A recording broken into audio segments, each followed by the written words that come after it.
네, 안녕하세요. 어서 오세요. 그 중세 이야기를 하려면 그 종교 이야기를 안 할 수가 없죠. 이제 빵을 씹으면 이제 안고가 씹히잖아요. 그럼 내가 그때 안고 먹는 건가? 빵 먹는 건가? 빵 먹는 거죠. 저는 지금 중세 이야기 하는 거지 종교 이야기 하는 게 아니에요. 종교는 역사도 아니죠. 신앙이잖아요. 신앙에 무슨 역사가 있어? 종교를 정치로 이용하게 되면 그제서야 역사가 되는 거죠. 저는 역사 이야기 하는 거지 신앙 이야기 하는 게 아니죠. 그러니까 종교 안에 그 정치운동 세력이 움직이니까 이제 그런 걸 다루는 거예요. 기독교는 이제 313년 공유회 때부터 삼위일체를 둘러싸고 정치운동이 벌어졌잖아요. 반대파를 죽이고 암살하고 독살하고 아리우스도 독살 받아 죽고 막 그랬잖아요. 저 종교란 게 조용히 평화롭게 사랑의 종교를 외치면서 그렇게 처음부터 살육을 벌였다고요. 그런 사람들은 정치인이 종교인이 아니죠. 그래서 저는 종교 안에 들어간 정치인들의 역사를 말하는 거지 종교 그 자체에 대해서는 아무런 판단 체계가 없어요. 먼저 오히려 거꾸로 이제 사회학적으로 봤을 때 그 세계가 지금 뭐 자유의 이름으로 파시즘 사회로 달려가고 있잖아요, 지금. 근데 또 이 종교 수뇌부들도 교인들 몰래 뒤에서 파시즘을 하려고 그래. 이 움직임을 막고자 나설 사람들이 솔직히 기독교 평교인들밖에 없잖아요. 세계화에 가장 반대하는 사람들이 기독교인들이잖아요. 얼마나 훌륭하고 고맙습니까? 이 교회 문제라고 하는 거는 내부의 정치인들 비판하는 거예요. 그러니까 한국 정부를 비판한다고 해서 한국인을 비판하는 게 아니잖아요. 그렇게 생각하는 사람들이 파시스트죠, 실은. 그렇습니다. 그래서 그 시몬 르베유도 그냥 똑같은 말을 했죠. 유대 기독교 정치인들이 그 게르만 유럽 문명을 파괴했다는 거 아니겠어요? 이 기독교 정치인들이 파괴했으면 건설을 해야 되잖아. 남미하고 아시아에 가서 또 문명을 파괴했다 이거예요. 또 진보주의자라고 하는 사람들이 공화주의라고 하는 어디서 보도 듣도 못한 종교 이데올로기를 갖고 와서 인간의 진보를 망쳐버렸다는 거죠. 그러면서 다시 기독 정신으로 돌아가자 그러잖아요. 또 시몬 르베유가 이게 물고 무는 거지 뭐 이게 권력 싸움으로. 모두 정치가들이 망친 겁니다. 기독교 정치가 유럽 자색 문화를 파괴했다는 거는 이제 시몬 르베유만 얘기하는 게 아니고요. 몽테스키에도 그렇게 얘기했습니다. 그래서 이렇게 기독교 정치가 개판이라면 법의 정신이라도 좀 세우자. 이렇게 된 거죠. 시몬 르베유는 이제 한 걸음 더 나가서 근데 기독교가 들어오도록 가만 놔두면 될 걸 갖다가 민중이 알아서 입수를 해서 자기들이 갖고 있었던 다신교라든가 이런 거와 서로 이제 섞어버리면 될 거 아니야? 또 섞여가고 있었고. 근데 그런 민중한테 폭력하고 파괴를 일삼았다고 이 중세교회가. 그러니까 문명이 망가졌다고 얘기하는 거예요. 물론 이제 그 토마스 아퀴나스 1200년대 토마스 아퀴나스 나오기 전에 이야기를 하는 거예요. 이 폭력적인 기독교를 얘기하는 거예요. 토마스 아퀴나스가 끝나고 나서 바로 십자군 전쟁도 끝나버렸고 그 이후에 기독교회는 굉장히 점잖았고 부드러웠고 헌신적이었잖아요. 아비뇽 이수 그 언저리까지 아마 그랬단 말이에요. 그럼 뭐 아비뇽 이수 끝난 다음에도 실은 기독교회가 그렇게 악하지가 않았어요. 그렇게 악하게 행동 안 했다고. 개신교도들이 뭔가 좀 잘못 좀 그래서 그런 것뿐이지. 잘못 판단한 게 조금 있어요. 가톨릭이 그렇게 악하게 행동을 안 했다고. 근데 하여간간에 역사의 흐름은 어쩔 수 없었나 봐요. 그래서 법의 정신으로 이 정치가들의 폭력을 막아보자 이랬던 사람이 이제 몽테스키에란 말이에요. 몽테스키가 그렇게 얘기를 했습니다. 로마 제국은 프랑스 중남부의 민중을 북쪽으로 몰아냈다. 로마가 힘이 셀 때는 거기에 그냥 앉아 있었지만 힘이 약해지면 남쪽으로 다시 내려왔다. 몇 세기 후에 샤를마뉴의 카롤린거 왕조가 민중을 다시 쫓아냈어 북쪽으로. 그런데 자기 힘이 약해지니까 이 바이킹들이 다시 내려왔단 말이야 남쪽으로.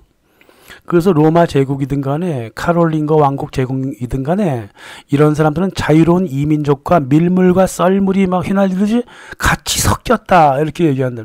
다시 말해서 바이킹은 스칸디나비아 사람들이 아니다 이 뜻이에요. 그냥 유럽 사람들이었다 이겁니다. 8세기, 9세기 그 수없이 많은 프랑스, 이탈리아, 독일 등지의 이교도들, 작센족 뭐 이런 사람들이 이런 사람이 덴마크 쪽으로 다 도망을 치고 북유럽으로 도망을 쳤단 말이야. 그 당시 북유럽은요, 영국하고 북유럽은 자유의 땅이었어요. 로마 제국을 붕괴시키면서까지 들어온 그 게르만족들이, 그 수많은 게르만족들이 왜 다시 북쪽으로 피난을 떠났을까? 응? 유럽 본토에서 기독교 전쟁이 일어났기 때문이야. 그럼 누가 전쟁을 일으킨 거야? 응? 로마 기독 정치인들하고 카롤린거 정치인들이 일으킨 거잖아요. 기독교 개종을 핑계로 자기네들의 이익을 차지한 거라고. 이건 단순한 개종 문제가 아니었다는 소리예요. 유럽인들을 못 살게 군 거예요. 쉽게 얘기하면. 뭐 그건 다시 얘기할 건 없을 것 같고. 100년 동안 유럽을 공격했던 바이킹이 말이에요. 다시 말씀드리지만 기독 탄압을 피해서 이리저리 옮겨 다니던 게르만 정착민, 노르만 이주민들의 연합체예요. 연합체입니다.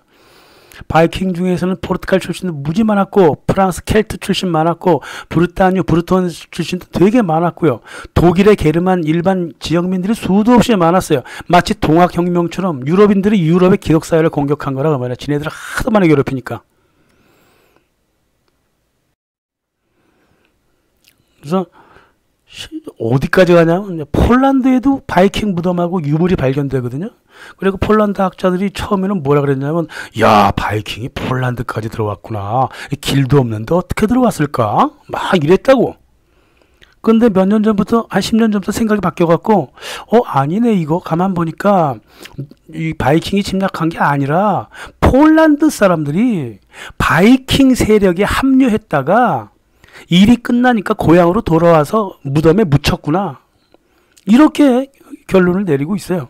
다시 말하면 폴란드 사람들도 바이킹 사람들이었다 그 말이지.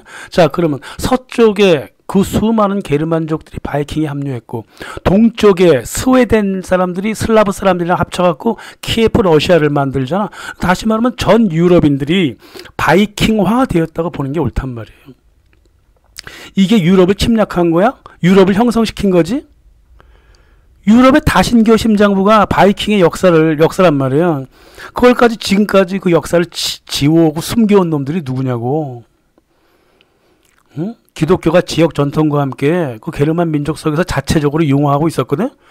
가만 냅두면 될 것 같다가 이를 마구마구 공격한 놈이 누구냐고. 그 최초의 인물이 샤를르 마뉴잖아요. 그리고 이 역사를 지워준 사람이 누구야? 중세 교회죠. 그렇게 됐단 말이죠. 789년 처음으로 이제 공격을 해요. 카롤린거의 그 기독 개종 전쟁을 피해 가지고 노르웨이, 덴마크, 영국 덴마크 어디야? 독일 북부 쪽으로 도망친 그 섹슨, 켈트, 노르만 고트, 롬바르디아 이런 족들이 모여 바이킹을 형성해 가지고 100년 동안 영국하고 프랑스 기독 국가 교회를 공격합니다. 스페인도 공격하고 콘스탄티노플도 공격합니다. 스칸디나비아의 인구수가 얼마 안 돼요. 100년간 공격이 가능해요? 아니에요. 아닙니다. 이 바이킹족들은 유럽 인구 그 자체였어요. 유럽의 민중들이라고. 그러니까 콘스탄티노플까지도 공격할 수 있는 거예요. 무려 배를 66개나 끌고 갔잖아. 그게 함대지 무슨 노략질하는 사람들이 무슨 66개 배를 타고 가. 공격한 거지. 다시 말해서 상투가 잘리고 주권을 빼앗긴 유럽의 바이킹 독립군이란 말이에요. 이게 바이킹들이 789년부터 영국 웨섹스 포틀랜드를 공격합니다. 수도원을 공격했어요. 미쳤어. 수도원을 공격하게. 노예 무역을 관장했던 곳이잖아, 포틀랜드가. 그래서 거기 쳐들어간 거예요. 거기서 게다가 또 누굴 잡아서 한 명을 처단해버렸냐면, 거기 가서 도끼로 막 찍어 죽인 줄 알아요? 아니야. 정확하게 골라서 처단을 했어요. 바이킹의 이완용, 바이킹족들을 이슬람한테 노예를 팔아넘긴 이완용 비드허드가 있어요. 비드허드를 잡아다가 처형시켜버렸다고. 응? 이 포틀랜드에서. 이 바이킹은 야만족이 아니에요. 793년 영국 동부로 쳐들어갑니다. 거기 린디스판 수도원을 강탈했습니다. 거기가 노예 기착지거든요. 해플 수도원에 그렇게 금이 많았어. 금하고 뭐 무지막지해서 그 금화도 없어갖고 쩔쩔매고 노예 팔아먹던 놈들이 어째 그렇게 수도원에다가 금화를 많이 숨겨놨을까? 금화하고 저기 왕관 뭐 잔 이런 것들 죄다 금으로 만들어져 있잖아. 그 당시 초기 그 수도원하고 교회가 상당히 안 좋은 짓을 했다는 걸 우리가 알 수가 있다고요. 그리고 이제 스코틀랜드 이어나 여기도 마찬가지야. 여기는 3번이나 쳐들어가서 뭐가 그렇게 많았는지 3번이나 쳐들어가서 68명을 죽였습니다. 어찌 뭐 전쟁으로 보면 좀 적게 죽인 거잖아요. 처단한 거야. 복수한 거예요. 799년에는 이제 프랑스로 쳐들어가죠. 성 필리베르 수도원을 공격합니다. 그래서 그거를 이제 거점으로 삼아요. 여기서부터 본격적으로 이제 프랑스 본토 공략에 들어가는 거예요. 라그나 로트브루크 834년부터 842년까지 노예 집산지 2도시를 지도에서 지워버립니다. 대표적인 곳이 어디냐, 노예를 집산시켰던 곳이 어디냐면 이 노르만 켈트 뭐 이런 족속들 바이킹 노예들을 하적지가 도레스타드라고 있어요. 프랑스 북부에 그 옆에 칸터빅이라고 있습니다. 그 두 도시를 집중적으로 공격했고 죄다 초토화시켜버려요.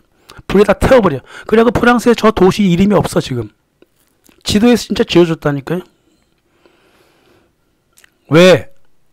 노예 집산지였거든. 자기네들 조상들 팔아먹는 곳이었거든. 그래서 불태운 거예요. 이제 843년 라그나 로드브르크 후배 헤스팅이 등장하죠. 예.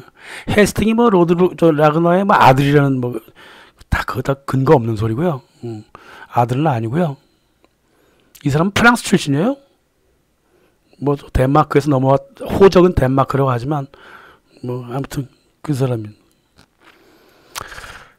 이 카롤링거 왕조의 그 심장부로 들어가는 그 낭트를 공격합니다. 여기에 헤스팅이 강한 역할을 하죠.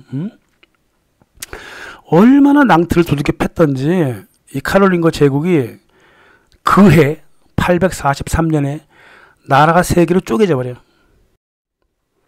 나라가 3개로 쪼개져 버린다고.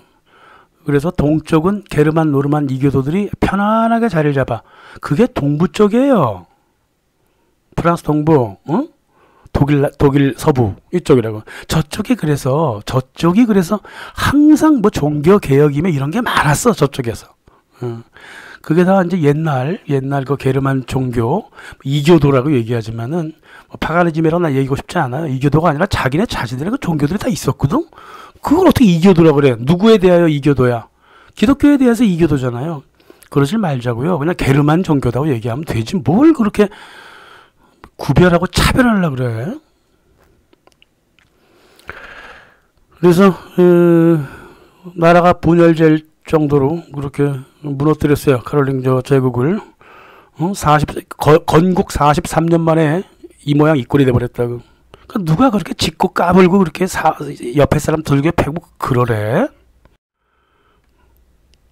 헤스팅은 말이에요. 실은 그 라그나 로드보다 훨씬 더 리더십도 있고 싸움도 정말 잘했던 이 사람이에요. 호적은 덴마크인데요.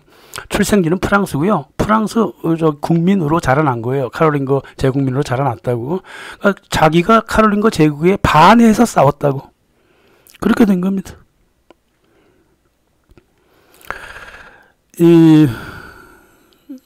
그래서 이 라그나 로드브로크하고 이제 바이킹 헤스틴이 이제 이 바이킹을 주도적으로 이끌게 돼요.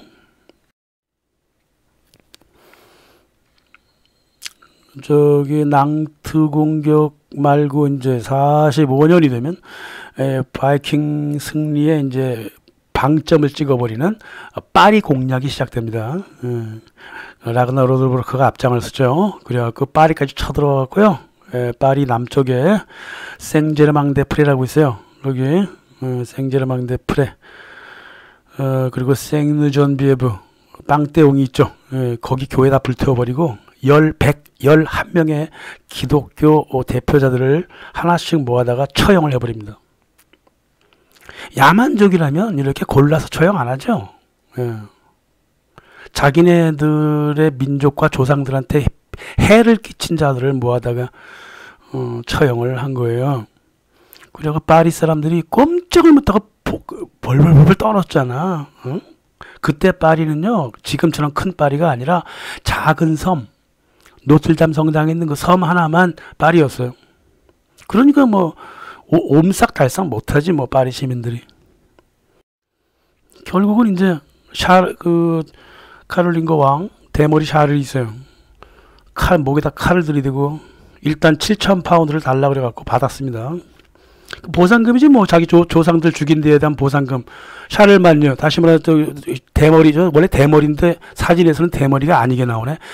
대머리 샤를이 자기 할아버지 샤를르마뉴 아버지인가 할아버지인가 샤를마뉴가 죽인 그 바이킹 조상들에 대한 그 보상금을 1년에 7,000파운드씩 달라고 그래갖고 9세기가 끝날 때까지 총 44,250파운드를 받아냅니다. 대단하죠? 라그나로드브르크. 게다가 왕을 시켜갖고 그해 6월 17일 샤를 왕을 대머리 샤를 왕의 공의회를 열게 해가지고 이교도 판매 금지령 법을 만들었습니다. 아, 대단한 거죠. 누가 그렇게 폭력을 행사하래? 칼진 놈은 칼로 망하는 겁니다. 그래서 라그나 로드버그는 이런 역사적인 일을 해내고 어디론가 사라지죠, 그죠? 신화적인 인물이라고 하는데 뭐가 신화적이야? 실존 그 기록이 다 있는데 단지 이제 언제 태어나서 언제 죽었다, 또 어떻게 죽었다는 잘 몰라요. 그래서 그런 것뿐이죠. 라그나 로드버그야 2배는 몸집도 더 큰 헤스팅이 등장하죠. 헤스팅은 858년에 스페인 코르도바 왕국을 공격합니다. 그게 코르도바가 그 바이킹 노예 무역의 또 스페인 쪽에 최고의 그 집산지였잖아. 거기를 공격합니다. 모스크까지 불태워버리죠. 그러니까 판 놈도 나쁘지만 산 놈도 나쁘다 이거야. 그래서 스페인을 둥글게 돌아가면서 해안 도시를 공격합니다. 노예 무역 도시만 공격한다고. 거기서 세비야까지 들어가려 그러다가 이제 좀 어렵고 그래서 좀 나와버렸죠. 다시 배를 돌려갖고 프랑스 쪽으로 가. 그래서 프랑스로 건너가서 유대인들이 노예 무역했던 항구 도시 아를르, 마르세유, 나르본을 공격합니다. 아를르는 뭐 항구 도시는 아닌 것 같은데 저 강이 있으니까 강 타고 내려가니까 나르본을 공격해서 초토화시켜버리죠. 860년 헤스팅은 말이요, 이탈리아 루나까지 쳐들어갑니다. 근데 루나를 이제 로마로 착각했어, 헤스팅이. 그래서 피사의 사탑인들 갔단 말이에요. 근데 막 불태우려고 그러다 보니까 여기 로마 아니에요, 로마 아니에요. 그래서 로마 아니야? 다 되돌아갔다고. 이거 실제 있던 일이에요. 헤스팅도 실제 인물이고 이거 뭐 소설이 아닙니다. 라그나 로드브르크는 이제 노예 소비 도시인 콘스탄티노플도 공격했죠. 그리고 계속 프랑스가 하여간 뭐 바이킹 노예 팔아먹은 아주 주적이니까 프랑스를 계속 공격합니다. 그러다 보니까 한결같이 노예 무역이 그쪽에 사라져버린다. 863년을 마지막으로 그 프랑스의 노예 무역이 완전히 사라져요. 완전히 사라집니다. 그리고 몇 년 안 돼갖고 스페인 코르도바 노예 무역 그 항구도 다 폐쇄하고 노예 무역 자체가 사라져 버립니다.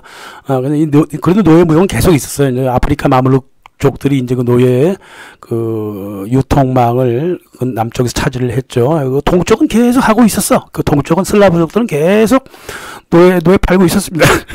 그러니까 슬라브라는 게 원래가 이제 노예라고 하는 단어잖아요. 그러니까 하도 슬라브 그러니까. 그 슬라브, 그 러시아 사람들이 이제 노예라고 하는 이름이 붙어버렸는데 그게 이제 역사의 아이러니지 뭐. 게다가 슬라브족들을 팔아먹었던 유대인들을 뭐라고 불렀는 줄 알아요? 그 당시에? 루스라고 불렀어요. 루스. 이게 아이러니니까. 응? 슬라브족들을 팔아먹은 유대 상인들을 그 당시 저쪽 동네에서는 루스라고 불렀는데 그 루스가 지금 러시아가 돼버렸잖아. 신는 유대인들하고는 별 상관이 없는데. 이건 재밌어요. 이 단어 연구하면 되게 재밌습니다. 아무튼 간에. 근데 생각을 해보자고요. 제국의 그 많은 도시가 바이킹에 의해서 쉽게 무너져 버렸어. 이해가 안 되잖아요. 응? 이거 제국 내부에 반기독교, 반카톨릭어 정서를 가진 게르만 민족들이 도와줬다 이거죠. 로마 제국 무너질 때도 그랬잖아요. 게르만족 쳐들어왔을 때 로마의 성문 열어준 사람이 누구야? 로마 군인들이 열어줬잖아. 그 군인이 출신이 어디야? 다 켈트족이고 다 그런 사람들이었잖아요. 자기네 그 친척들이 쳐들어오는데 문 안 열어주었어? 똑같아요. 여기도 바이킹이 쳐들어왔을 때 문 많이 열어줬어요. 응? 파리 정도나 막 공성전을 벌이고 막 반대하고 그랬지. 딴 데는 뭐 웬만하면 문 열어줬어요. 그래서 888년 결국 파시스트 국가 카롤링거 왕조가 결국 무너져 버리죠. 그래갖고 지금의 이제 프랑스, 이탈리아, 독일 영토로 나눠지게 돼요. 그래서 부르군디라 그래갖고 이제 스위스, 오스트리아 쪽으로 나눠지고 그렇게 되는 겁니다. 네? 그래서 이게 이제 요 당시에 이 바이킹에 의해서 지금의 프랑스, 독일, 스위스, 오스트리아, 이탈리아 이런 나라들이 지금의 모습으로 대충 형성이 되었다. 이렇게 되는 거죠. 몽테스키에는 노르만 민족, 다시 말해서 게르만 바이킹 민족이 야만족은커녕 자유민이었다. 응? 그렇게 얘기를 하죠. 그래서 이 서구의 민주주의를 들여온 사람들은 바이킹이었다 이거야. 응? 그 자유민인 북유럽 민족들은 그 부족장한테도 권위를 주지 않았다. 민주적이었다. 반달족하고 고트족도 필요하면 왕을 폐위시켰다. 이게 그 몽테스키에가 바이킹을 공부한 다음부터 이게 바로 이제 존 로크가 민중이 싫어하면 마음에 안 들면 왕을 끌어내릴 수 있다. 이런 이제 민주주의론을 만들잖아요. 존 로크가. 이거 몽테스키에가 이미 다 경험한 바다이지. 권력이 쪼개져 갖고 영줄이 나눠 가졌다. 이 권력 분산, 권력 분립이라는 것도 이 몽테스키가 만들잖아요. 이게 뭐 자기가 만든 거야? 바이킹의 역사를 읽어봤더니 바이킹이 정말 저렇게 했기 때문에 그거를 민주사회로 들여오면 되겠다 싶어갖고 그 저기 법의 정신을 만든 거다 그 말이죠. 써낸 거다 그 말이죠. 응? 전쟁은 민중의 동의 없이 불가능했다. 응?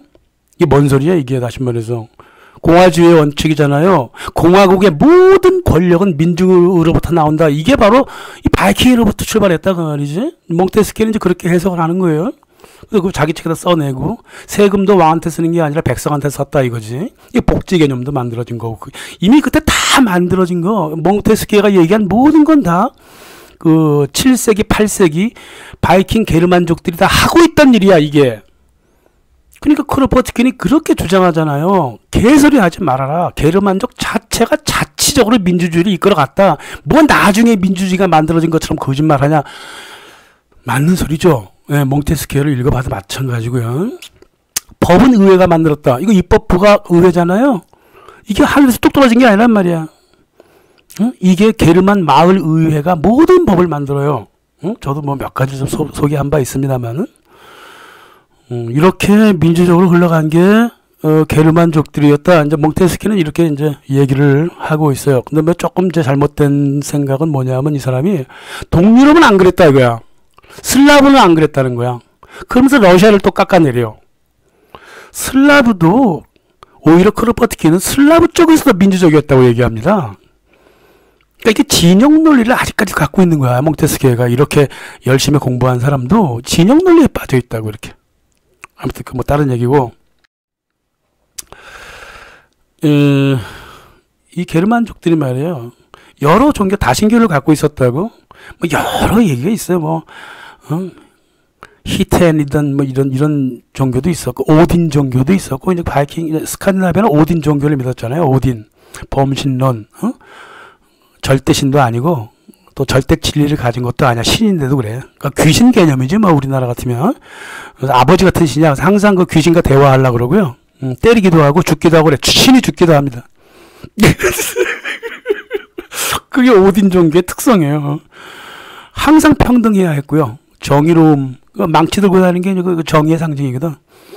또 자유의지론도 있었고요. 성명론도 있었어요. 그러니까 기독교회가 부르짖었던 웬만한 것들을 다 개신교 다신론들이 갖고 있었단 말이야. 영기를 찬양했고 헌신을 되게 소중히 여겼고 이게 바이킹 게르만 전통 종교 문명이었다고요. 응? 이 문명의 족적을 좀 보고 싶으면 나중에 911년 이후 바이킹한테 갖다 준 노르망디 영지가 있습니다. 이 노르망디가 100년이 지나니까 유럽 세계 최고의 복지 국가가 돼버리거든. 노르망디가 이렇게 바이킹이 만든 거란 말이야. 게다가 실력도 엄청나요. 이 건물 짓는 실력도. 그 노르망디 쪽에서는 그 바이킹들 스스로 알아서 기독교회를 받아들입니다. 어차피 받아들일 거 왜 이렇게 때려 주겠냐고. 기독교회를 화합하면서 독자적인 어떤 그 문화를 이끌어갔어요. 고딕 양식이라고 하는 것도 이게 실은 그 다신교, 이도교 그 건축가들이 만든 거잖아요. 노르망디 가보세요. 무슨 성당이, 이거 정말 하느님이 만든 거야. 이 사람이 만든 게 아니라고, 이게. 근데 그런 교회 건축 양식을 독일, 프랑스 어디서 볼 수 없어요. 정말 기가 차게 잘 만들었다고요. 저희 바이킹들이. 이제 중세 교회는 이제 너무 하늘로 위로 쭉쭉 올라가니까 저 고트적이나 만들 건축이라고 싫어했지만은, 실은 속으로는 좋아했지만 겉으로는 싫어하고 하여간 이 질투를 그렇게 또 했어요. 중세교회가. 근데 이상한 일이 하나 있어요. 이 석공들, 이게 건축가들 중에 이교도들이 많았어. 응? 그 기독교로 완전히 그 개종이 된 이후에도 돌을 깎는 사람들, 건축가들은 이상하게도 이교 의식을 많이 치렀어. 그게 이제 프리메이슨이라고 하는 이제 그 전통의 어떤 조상들이 되는 건데요. 이 사람들이 건물 하나는 귀신처럼 잘 지었거든. 이상한 거 예를 하나 드릴게. 프랑스에 가시면 파리의 남쪽으로 한 60km 뒤쪽에 그 사르트르라고 있어. 사르트르라고 하는 성당에는 말이야 십자가가 없어요. 십자가가 없고 무조건 다신교 문양만 가득합니다. 샤르트르. 근데 성당을 기가 차게 잘 지었어. 이 샤르트르 그 건축가 집단이, 그 메이슨 집단이, 그때는 이제 프리메이슨이 아니라 그냥 메이슨이라고 그랬죠. 집단이 그 1585년인가 그 앙리 4세를 암살했다고 하는 그 범죄에 역류돼 갖고 장인들이 죽어요. 죽고 붙잡혀 간다고? 그 다음부터 프랑스에는 더 이상 이런 훌륭한 건축이 다시는 나오지 않습니다. 그러니까 메이슨의 노하우를 가진 사람들이 다 죽었다는 거지. 아니면 어디로 도망쳤거나. 하여간 신비로운 이야기인데 이게 사실적으로는 맞는 얘기예요. 16세기 이래 프랑스 건축은 엉망진창이었습니다. 그 이전에 아름다웠던 건축물 못 나왔다고. 이게 바이킹의 유산이다 그 말이죠. 10세기부터 중세교회는 예전처럼 샤를르마니 같은 폭력을 쓰지 못했어요. 폭력을 계속 한 200년 쓰다가 100년 가까이 쓰다가 바이킹한테 엄청 얻어 터졌기 때문에 다시는 폭력 안 썼어요. 그리고 거꾸로 가톨릭 성직자가, 기독교 성직자가 스스로 이교도 샤머니즘을 받아들이기도 했고, 그 이교도들 그 봉분 세운 무덤 옆에 교회를 짓기도 했고, 나중에 이제 이교도들이 이제 개신교로 개종을 하잖아요. 그러면 그 무덤을 덮어버리고 그 위에다가 교회를 세워. 그래서 서구의 교회들 가보시면요, 특히 프랑스 교회 성당 가보시면 밑에 파보잖아. 그러면 그 옛날 이교도 무덤 자리가 있어요. 이게 프랑스가 대표적인 거죠. 프랑스는 이상하게 무덤을 싹 깔아 없애고 그 위에다 건물을 세우는 그 이상한 습관을 갖고 있다고. 또 어떤 경우는 오딘의 교리를 모방하기도 했습니다. 이 바이킹들 들고 다니는 망치 있어요. 망치가 그게 정의의 상징이라 그랬잖아요. 그 저울 망치거든요. 그거를 법의 상징으로 뭐 직접 뭐 사용도 했어요. 그러니까 유럽 각 지역에 바이킹의 영향이 굉장히 많이 남아있는데 제일 많이 생활 습성으로 남아있는 게 영국, 잉글랜드 쪽, 덴마크, 스웨덴, 러시아 서부, 폴란드, 리투아니아, 에스토니아 이런 쪽, 또 부아노로트로 유명한 그 혁명가들로 유명한 남이탈리아 요쪽에 그 바이킹 노르만 슬라브 그 바이킹 역사가 되게 짙게 남아 있어요. 저쪽이. 물론 이제 가장 짙게 남아 있는 건 노르망디예요. 프랑스 노르망디. 하여간 이상해요. 그쪽 가보면 보통 기독세계하고는 조금 달라요. 뭔가 달라. 예, 상당히 리버럴하고 상당히 뭐라 그럴까 폭력도 좀 쓰고요. 좀 상당히 뭐라 그럴까 좀 좌파적이기도 하고 아무튼 그래요. 어떤 뭐 좀 그렇습니다. 뭐 바이킹이 그 프랑스 남쪽으로 아키텐 쪽으로 쳐들어갔긴 했어도 툴루즈만 쳐들어가서 불지르고 그쪽에서 정착했지 보르도 쪽으로는 잘 안 갔거든요. 근데 그래도 보르도는 지나갔어요. 그런데도 불구하고 지렁당드 보르도 그 저기 보르도 축구팀 있잖아요. 축구팀 그 마크가 그거 마크잖아. 저 오딘 그 바이킹 마크잖아요. 거기 바이킹 역사가 거기 깃들여 있다는 거예요. 그 속에 이런 거 무지막지하게 발견됩니다. 유럽에서 그런 거예요. 그 성모 마리아 숭배도 실은 그 다신교 특징이거든. 성모 마리아가 이제 여러 가지 이유로 이제 숭배가 됐어요. 가톨릭 저 교회에서. 근데 이게 다신교의 대표적인 특징이야. 다신교는 이제 여신을 숭배합니다. 주로. 뭐 거꾸로 또 가톨릭 교회는 이제 잔다르크를 처형할 때 이게 여신 이교도일 수 있다 이러면서 처형을 해버린 거죠. 그러니까 거꾸로 또 어떻게 받아들이기도 하면서 거꾸로 자기네 좋을 때는 또 단죄를 하고 그랬단 말이에요. 지난 수백 년 동안 프랑스 전 지역에서 오로지 성모 마리아 성당, 즉 노트르담 성당만 불에 탔습니다. 32번에 불에 탔는데 보통 교회, 보통 세인트라고 불려있는 교회들이 있거든요. 그런 교회는 불에 안 타고요. 오로지 노트르담이라는 이름만 붙어있는 그 성당만 불에 타. 참 이상한 일이라고. 성모 마리아 성당을, 노트르담 성당을 이교도 성당이라고 보는 꼴통 기독교인들이 저지른 짓이 아니냐 이 말이에요. 실제로 그런 일이 상당히 있었거든요. 프랑스 정부가 18세기에 19세기에 노트르담 성당 돌보지 않고 썩어 묻혀졌다가 개인한테 그냥 주워서 팔아버리려고 그랬거든. 그때 빅톨 유고르라고 하는 소설가가 노트르담에 꼽추를 써가지고 노트르담 성당을 국유화를 다시 해라, 폐허를 막아라 그랬다고. 그러니까 노트르담 성당을 폐쇄시키려고 했던 놈이 누구냐고. 이게 기독교 꼴통이 했던 짓이고요. 거기에 대해서 빅톨 유고가 막아준 거야. 노트르담의 꼽추. 노트르담 성당 가보세요. 올라가 보셨어요? 온통 이교도 상징밖에 없어. 동물이며 뭐며 다 죄다. 그러니까 저게 이교도의 상징이다 그래서 불태워버린 게 항상 노트르담 성당만 불에 탄단 말이야. 하지만 거꾸로 생각해보면 노트르담 성당은요, 이교도와 가톨릭의 화합의 상징 아닌가? 응? 이거 보기 나름인 거라고요.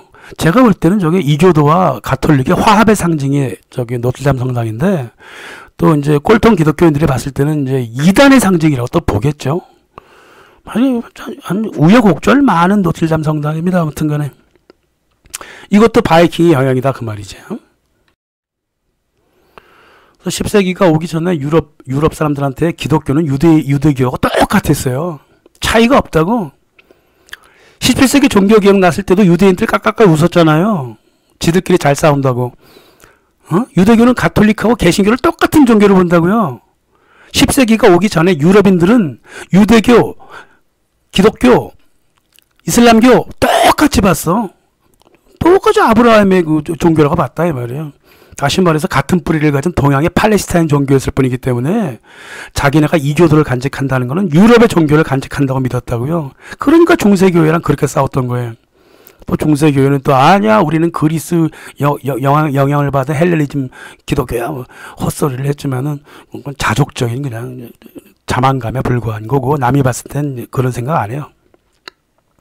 아무튼 이런 식으로 그 바이킹을 비롯한 게르만족들이 그 공동체를 이루어가지고 군사적으로나 생활적으로나 하물며 종교적으로도 로마 기독교와 함께 협력하며 살아갔습니다. 뭐 저항도 엄청나게 했지만 또 협력도 했어요. 그렇게 된 겁니다. 그래서 어차피 다 나름대로 원주민들의 저항과 협력을 통해서 유럽 국가들이 만들어지다 보니까 유럽 각지에서 자기네들의 조상의 상징들이 십자가 말고도 무지막지하게 교회 성당에 다 발견되고 있는 거예요. 하여간 바이킹하고 게르만족들의 종교를 파괴하고 노예로 팔아버리면서 개종시키려고 했던 폭력적인 그 로마 기독교 주교청이 이게 암흑시대를 만들었잖아요. 그래서 바이킹이 이제 인정받고 정착한 이후부터 중세 교회는 굉장히 부드럽고 조용히 살았어. 조용히 살았어.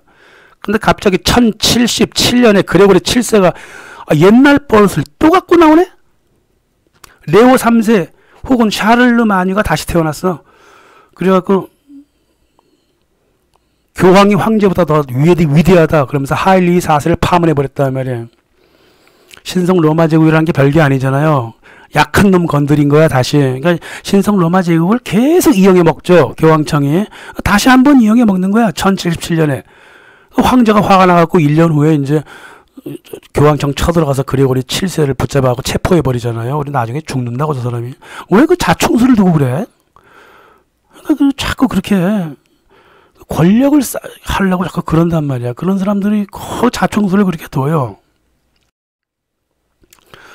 결국은 뭐 십자군 전쟁까지 일으키고 말았죠. 예?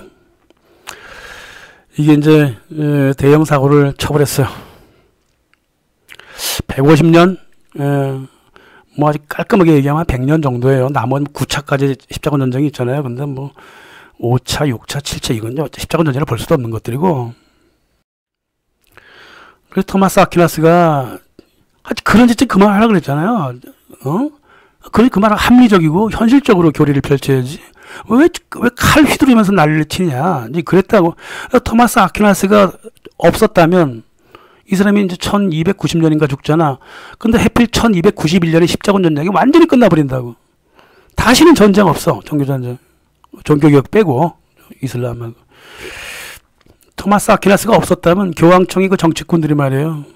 십자군 전쟁 같은 짓 계속 했을 거예요 아마. 예. 프란시스코 교황도 토마스 아퀴나스처럼 이제 합리적이고 평화롭게 기독교를 펼치겠다 이렇게 얘기했습니다. 응?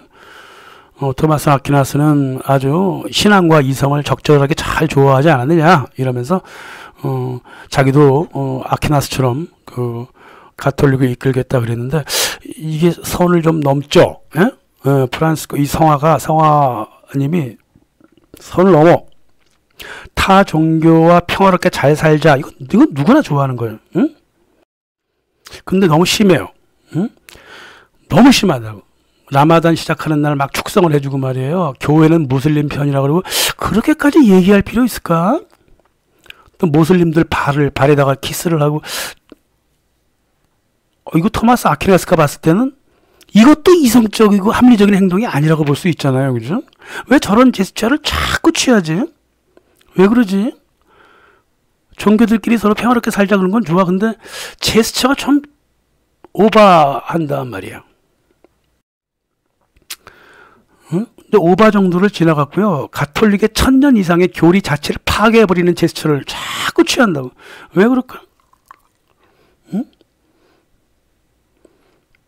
이거는 가톨릭 자체를 파괴하는 행동이잖아요. 토마스 아퀴나스가 다시 태어났으면 뭐라 그럴 거야? 아니 너무하는 거 아니에요? 이럴 거야. 아이고 참네. 교황청 내부에 정치 집단이 있죠. 예. 보통 우리의 그 기독교인들하고는 관계없는 정치꾼들의 집단이 있어요. 예수회를 중심으로 모여 있거든요. 우리 자주인 라디오에 예수회에 관하여 1, 2, 3, 3편이 준비되어 있으니까 찾아서 들어가 보시면 아하 왜 이런 일이 벌어지는구나 이걸 아실 수 있을 겁니다. 자 바이킹 끝내겠습니다. 감사합니다.